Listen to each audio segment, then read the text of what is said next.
ورسوله الكريم أما بعد فأعوذ بالله من الشيطان الرجيم بسم الله الرحمن الرحيم شهر رمضان الذي أنزل فيه القرآن هدى للناس وبينات من الهدى والفرقان فمن شهد منكم الشهر فليصمه ومن كان مريضا أو على سفر فعدة من أيام أخر يريد الله بكم اليسر ولا يريد بكم العسر ولتكملوا العدة ولتكبروا الله على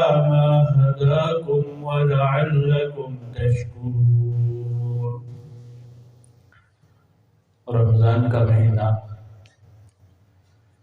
جس میں قرآن نازل کیا گیا، وہ قرآن کے لوگوں کے لیے ہدایت ہے اور ہدایت کی واضح دلیلیں ہیں اور حق اور باطل کے درمیان فرق کرنے والا ہے۔ بس وہ شخص جو تم میں رمضان کے مہینے کو پائے، اس کے اوپر لازم ہے کہ وہ اس کا روزہ رکھے، اور جو شخص بیمار ہو یا سفر کی حالت میں ہو، بس وہ دوسرے دنوں میں گنتی پوری کرے۔ اللہ تمہارے لیے آسانی چاہتے ہیں، مشکل نہیں چاہتے، اور چاہیے کہ تم گنتی کو پورا کرو اور اللہ کی بڑائی بیان کرو اس پر جو اس نے تمہیں ہدایت دی، تاکہ تم شکر گزار ہو جاؤ۔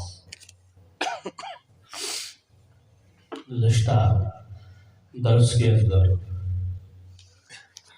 اس بات کا تذکرہ ہوا تھا کہ رمضان کے مہینے میں جو شخص روزہ رکھنا چاہے وہ روزہ رکھ لے، جو فدیہ دینا چاہے وہ فدیہ دے دے۔ ابتداءً اس کی اجازت تھی۔ اس آیت کے نزول کے بعد جو ابھی درس میں تلاوت ہوئی، اس اجازت کو منسوخ کر دیا گیا۔ اب جس شخص کو بھی رمضان کا مہینہ میسر ہوگا، اس کے اوپر لازم ہے کہ وہ رمضان ہی کے روزے رکھے۔ یہاں جو شروع میں ارشاد فرما کہ شہر رمضان الذی انزل فیہ القرآن، شہر اس کی جمع شہور آتی ہے، مہینے کے معنی میں ہے، اور رمضان یہ رمضان کا نام ہے۔ مہینوں کے جو نام ہیں وہ ان کی خاصیت کے ساتھ رکھے گئے ہیں۔ جیسے ربیع الاول ہے، پہلا بہار کا مہینہ، ربیع الثانی دوسرا بہار کا مہینہ، جمادی الاولیٰ یہ جماد ٹھنڈک سے ہے، ٹھنڈک کا پہلا مہینہ، اخری دوسرا ٹھنڈک کا مہینہ۔ اسی طریقے سے رمضان کا معنی یہ رمض سے ہے، اور را میم ذات یہ مادہ آتا ہے تپش کے لیے، جلانے کے لیے۔ تو اگر تپش کا معنی لیں تو ایک اس کی توجہ یہ ہے کہ جب رمضان کے روزوں کی فرضیت ہوئی تو وہ گرمی کا موسم تھا، تپش کا موسم تھا، اسی مناسبت سے اس کا نام رمضان رکھ دیا گیا۔ دوسری وجہ تسمیہ اس کی یہ بھی ہے کہ انسان جب رمضان کی قدر کرتا ہے، روزے رکھتا ہے، تراویح کے اندر قیام کرتا ہے، اس کی تپش اور اس کی برکت سے اللہ اس کے گناہوں کو جلا دیتے ہیں، مٹا دیتے ہیں۔ اس لیے بھی اس کو رمضان کہا گیا ہے۔ بعض لوگوں نے یہ بھی کہا کہ صرف رمضان کہنا ٹھیک نہیں، جب بھی کہیں تو شہر رمضان کہیں، اور اس میں حوالہ یہ دیا کہ ایک صحابی یہ فرماتے ہیں کہ رمضان اللہ کے ناموں میں سے ایک نام ہے، اللہ کے صفاتی ناموں میں ایک نام رمضان ہے۔ اس لیے صرف رمضان نہیں کہنا چاہیے، کیونکہ یہاں اللہ مراد نہیں ہے، مہینہ مراد ہے۔ تو جب بھی کہا جائے تو شہر رمضان کہا جائے۔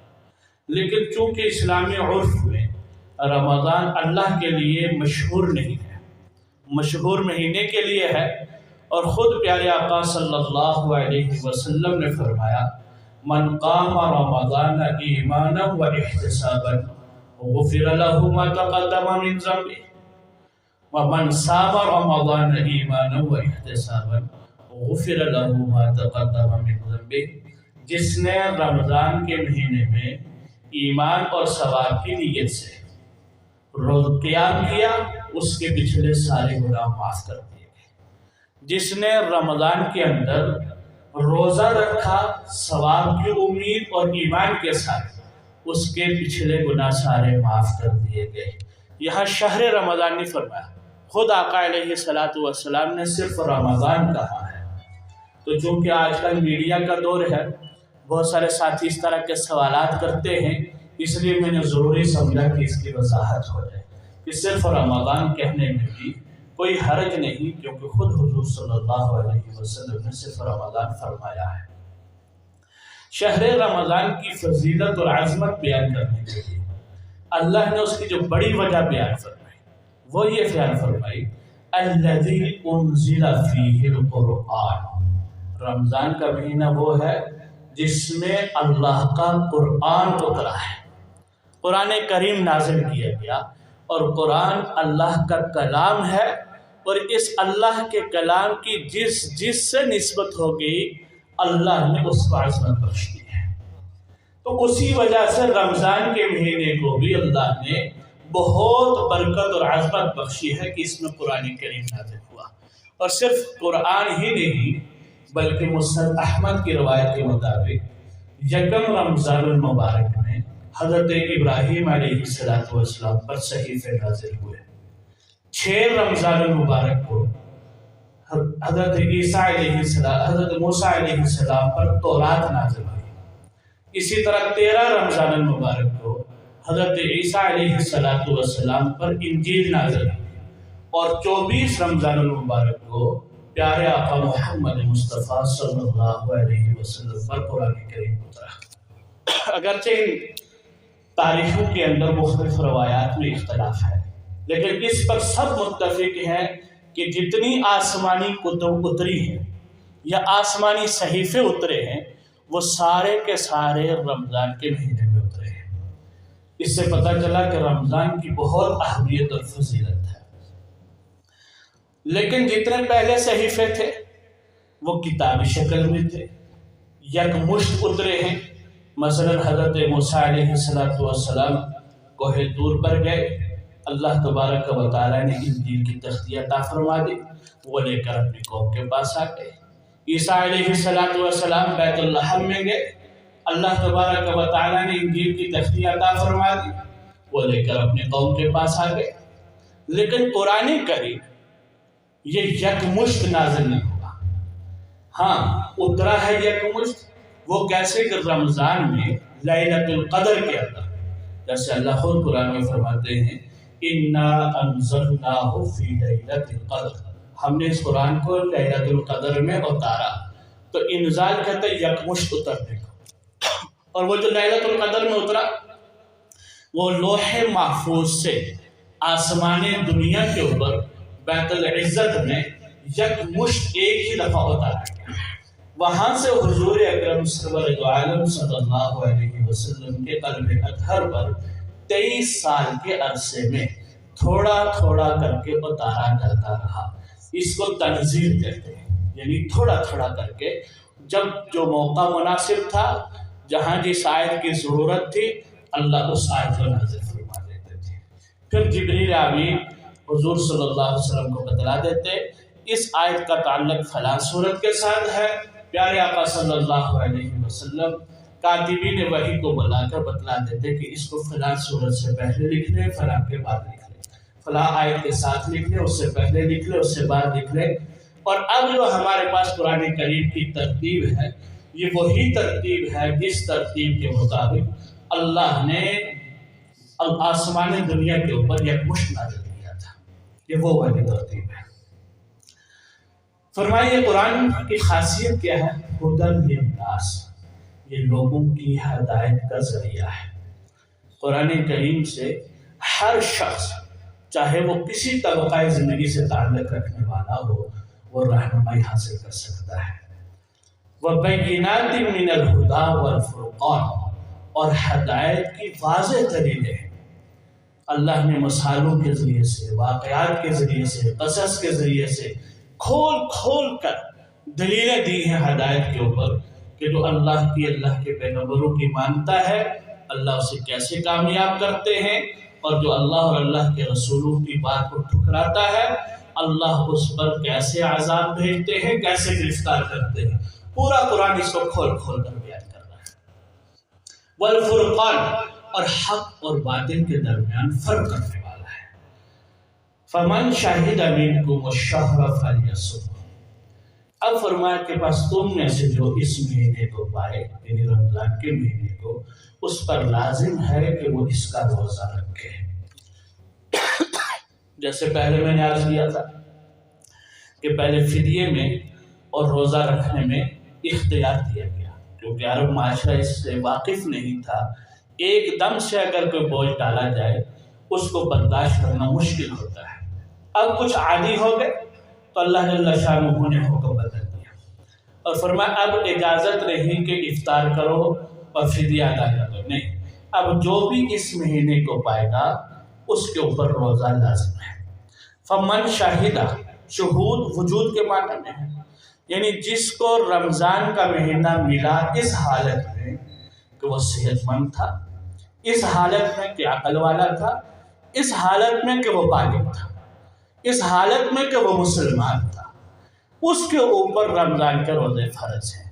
اگر مسلمان نہیں ہے، کافر ہے، وہ اس کے لیے شہود رمضان نہیں ہے، اس کے لیے رمضان کا پانا موجود نہیں ہے۔ نابالغ ہے تو اس کے اوپر بھی رمضان کے روزے فرض نہیں، کیونکہ اس کے لیے بھی شہود رمضان موجود نہیں ہے۔ تو جس کے لیے شہود رمضان ہوگا اس کے اوپر روزے فرض ہوں گے۔ ہاں اگر کوئی صحت کی حالت میں نہیں، بیماری کی حالت میں ہے، تو وہ جب صحت کی حالت میں ہوگا تو وہ رمضان کے روزوں کی قضا کر لے گا۔ اسی طرح اگر کوئی عورت ناپاکی کے ایام میں ہے تو اس کے لیے بھی شہود کامل نہ ہوا، اگرچہ وہ امر کے مکلف تو ہے لیکن رمضان کا مہینہ پاکی کی حالت میں اسے میسر نہ آیا تو اس کے لیے وہ روزے جو رمضان میں اس کے چھوٹے ہیں ان کی بات کے اندر قضا ہے۔ چنانچہ اسی کو آگے فرمایا وَمَنْ كَانَ مَرِيضًا أَوْ عَلَى سَفَرٍ فَعِدَّةٌ مِّنْ أَيَّامٍ أُخَرَ، یہ بیماری عورت کی یہ بھی مرض میں آتی ہے، تو جو شخص بیمار ہو یا سفر کی حالت میں ہو وہ دوسرے دنوں میں گنتی کو پورا کر لے۔ اب یہ حکم پہلے بھی نازل ہو چکا تھا، دوبارہ اس لیے اس کا تکرار کیا گیا کہ کسی کے ذہن میں یہ بات آ سکتی تھی کہ جب اختیار فدیے اور روزہ رکھنے میں پہلے جو موجود تھا وہ ختم کر دیا گیا تو ہو سکتا ہے بیماری اور سفر کی رخصت بھی ختم کر دی گئی ہو، تو اللہ رب العزت نے دوبارہ ذکر کر کے فرما دیا کہ بیماری کی رخصت اور سفر کی رخصت اب بھی باقی ہے۔ یرید اللہ بکم الیسر ولا یرید بکم العسر، اللہ تمہارے لیے آسانی چاہتے ہیں، اللہ تمہارے لیے مشکل نہیں چاہتے۔ اللہ احکامات نازل فرما رہے ہیں انسان کی آزمائش کے لیے، لیکن ایسے حکم نہیں ہیں جو انسان کے لیے مشکل پڑ جائے، مشکل میں پڑ جائے انسان، بلکہ اللہ سہولت چاہتے ہیں۔ اللہ یہ چاہتے ہیں کہ سہولت سے ان احکامات کو پورا کرے۔ وَلِتُكْمِلُوا الْعِدَّةَ، پس تم اپنی تعداد کو پورا کر لو۔ علماء نے لکھا ہے کہ اس آیت کا تعلق، اس جملے کا تعلق یہ چاند کے ساتھ ہے کہ اگر رمضان کا چاند دیکھنے میں کوئی ایک آدمی کی معتبر گواہی مل جائے یا اپنی آنکھوں سے دیکھے تو رمضان کے روزے شروع کر لیں گے۔ عید کے لیے حکم یہ ہے کیونکہ عید کی گواہی دینے کے لیے ہر ایک منتظر ہوتا ہے، تو وہاں ایک دو آدمیوں کی گواہی معتبر نہیں ہوگی، وہاں جمع غفیر کا ہونا ضروری ہے۔ کافی سارا مجمع جو عقل یہ کہے گی یہ جھوٹ نہیں بول سکتا وہ گواہی دے گا تو ان کی گواہی معتبر ہوگی، یا پھر خود دیکھ لے آنکھوں سے تو پھر اس کی گواہی معتبر ہے۔ پیارے آقا صلی اللہ علیہ وسلم کا فرمان ہے کہ تم چاند دیکھ کر روزہ رکھو، چاند دیکھ کر افطار کرو، اور اگر آسمان ابر آلود ہو تو گواہی مل جائے تو اس کی گواہی قبول کر لو چاند دیکھنے کے لیے، اور اگر گواہی نہیں ملتی تو پھر شعبان کے 30 دن پورے کر لو۔ تو آج جو ہمارے تذکرے اور اس کے اوپر بہت سارے تبصرے ہو رہے ہیں، تو کوئی بھی عالم دین یہ نہیں چاہے گا کہ گناہ کا بوجھ امت کا اپنے سر پہ رہے۔ وہ جو فیصلہ کرتے ہیں وہ صحیح سوچ سمجھ کے فیصلہ کرتے ہیں، اور اگر کوئی غلط فیصلہ ہے تو ان کے سر ہے۔ ہمیں اپنی زبانوں سے ان کی غیبت کر کے ان کے گناہوں کا بوجھ اپنے سر لینے کی ضرورت نہیں۔ وَلِتُكَبِّرُوا اللَّهَ عَلَى مَا هَدَاكُمْ، اور چاہیے کہ تم اللہ کی بڑائی بیان کرو جو اس نے تمہیں ہدایت دی۔ بعض حضرات نے یہ فرمایا کہ اس کا تعلق تکبیرات عیدین کے ساتھ ہے، کہ عید کی نماز کے لیے آتے جاتے بھی تکبیریں کہنا، اور پھر عید کے اندر بھی 6 زائد تکبیریں ہیں۔ یہ اللہ کی بڑائی ہے، ویسے بھی اللہ کی بڑائی کو بیان کرتے رہنا چاہیے۔ وَلَعَلَّكُمْ تَشْكُرُونَ، تاکہ تم شکر گزار بن جاؤ۔